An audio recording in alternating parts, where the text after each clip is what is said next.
It is, for someone who represents a northern seat, it's a pleasure to have you all here in the north of England, because much of our country's recent history can be told by tracing the course of the Tyne. On this great river, coal was transported around the world on ships built in this great city. And the steam turbines which powered these ships from South Shields, just across the open seas, were invented here as well. So it's a meandering story of which you now form part. But we know now that times have changed, and the northeast has had to and is changing with them. We aren't digging up coal anymore. We're burying carbon instead. And as part of our £1 billion commitment to developing 4 carbon capture, utilisation and storage clusters in the UK by 2030, the East Coast cluster in Teesside and around the Humber is on track for deployment by the mid-2020s. And the mines which once provided jobs and prosperity to so many in this region will not go to waste. At Seaham Garden Village, the Dordon mine will provide affordable, sustainable and low-carbon heat for more than 1,500 homes. So we're using the same wealth of skills which underpinned the world's largest shipbuilding industry to make the vehicles of the future. Electric vehicles are already transforming the way this country operates. And here in the northeast, Nissan and its partners, Envision, AESC and Sunderland Council are investing £1 billion to develop a flagship electric vehicle hub, supporting more than 6,000 jobs. So no longer will we joke about sending coals to Newcastle. It'll be sending Nissan Leaves to Sunderland. And the home of the steam turbine is now leading the way on wind turbines.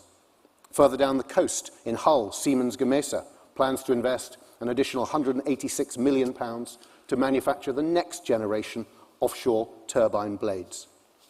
And the Humber is at the forefront of this country's genuinely world-leading offshore wind industry, creating jobs on land and reliable, renewable and affordable electricity at sea. The North Sea, and I'm proud to say my own constituency of Beverley and Holderness, is home to Hornsea 2, the world's largest offshore wind farm. Hornsea 2 generates enough electricity to power 1.3 million homes and has supported more than 1,000 jobs in East Yorkshire.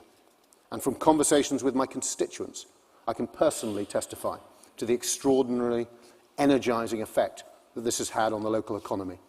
And in my patch as well, the onshore facilities to support the Dogger Bank wind farm are also being constructed, which will replace Hornsea as the world's largest wind farm in due course. The innovative spirit of this region and its people means that it's ready to face the future. The North East powered the first industrial revolution, and it will power the green one too. This government is absolutely committed to achieving our net zero 2050 target. To get there, we're delivering the new industries, jobs and skills which will form the core of a more sustainable, secure and prosperous economy.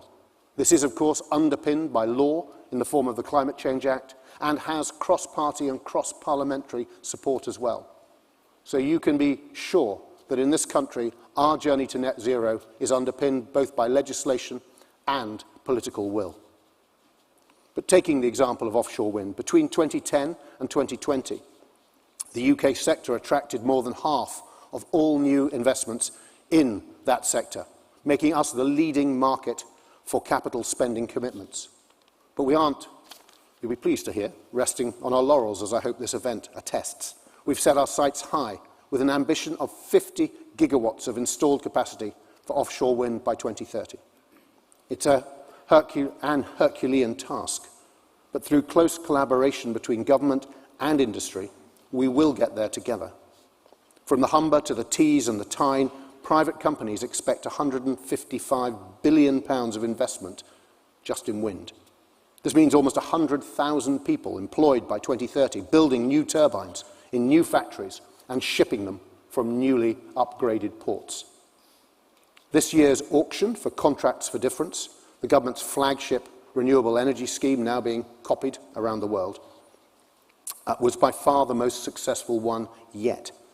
At a combined capacity of almost 7 gigawatts, the successful offshore wind projects represent a truly significant step towards meeting our increased 2030 ambitions. And remarkably, the price of wind energy has fallen by 70% since 2015, confirming that our approach cuts costs for customers even as it boosts businesses and helps us on our road to net zero. We're building on our success to deliver more auctions more quickly in coming years, moving from the 2-year cycle, which was delayed further by the pandemic, to annual cycles from next year. And I'm equally excited by the prospects for hydrogen, the fuel of the future, with the potential to decarbonise difficult industries, industries that are impossible to decarbonise otherwise, which will lose, in a sense, their licence to operate without that decarbonisation technology. We doubled our goals in this year's energy security strategy, low-carbon hydrogen production capacity by 2030. And here, too, the possibilities are immense. Hydrogen could transform the North Sea energy industry, unlocking 12,000 jobs and £9 billion in private investment by 2030. This isn't just a pipe dream. We're already seeing real results from the hydrogen revolution. Just under an hour away in the Tees Valley, where a group of us went yesterday, the government launched the UK's first hydrogen transport hub. These developments are truly transformative, and that's why we've introduced the Net Zero Hydrogen Fund, worth up to £240 million, to support the development and deployment of new production by driving up investment and driving down costs. Our level of ambition is awesome, from sectors like offshore wind, where we already lead the world, to emerging sectors like hydrogen and carbon capture, where we want to be the first out of the starting blocks in the global race. And we shouldn't forget nuclear either, where, of course, we were the first country in the world to run a commercial-scale nuclear power station. But with our goal of 24 gigawatts by 2030, we're determined to lead once again. Achieving these ambitions will require a smart and flexible energy system. And here, yet again, the UK is at the vanguard. This summer, we set out a plan to transform our energy network at unprecedented pace and scale to accelerate economic growth, even as we decarbonise. So we're not just developing new sources of low-cost, low-carbon energy. We're making sure that we can get it to the people who need it too. So this government's mission is crystal clear. We will make the UK the best place in the world in which to invest in the net zero economy. Our policy commitments are expected to generate up to £100 billion of private investment in net zero by 2030. And last year alone saw £24 billion committed across the UK. But we will need to unlock tens of billions more each year if we are to reach that 2050 target. That's why we've introduced the world's most competitive capital allowances scheme, including a 130% super deduction on plant and machinery equipment. Together with the lowest and most stable labour costs in Western Europe and the most business-friendly employment laws on the continent, we've reduced the burden of bureaucracy and cut costs for firms. But we're not just stepping back and leaving it to the market and business. We're committed actively to support the development of transformative technologies across every stage of the life cycle. We've invested enormously in early-stage R&D, including in our £1 billion net zero innovation portfolio, which will bring cutting-edge technologies from the lab through into the market. And we're getting behind later-stage technologies, with support from the British Business Bank and the UK Infrastructure Bank, with a capitalisation of £22 billion, so as to crowd in private finance across net zero sectors and bring innovations to maturity and scale.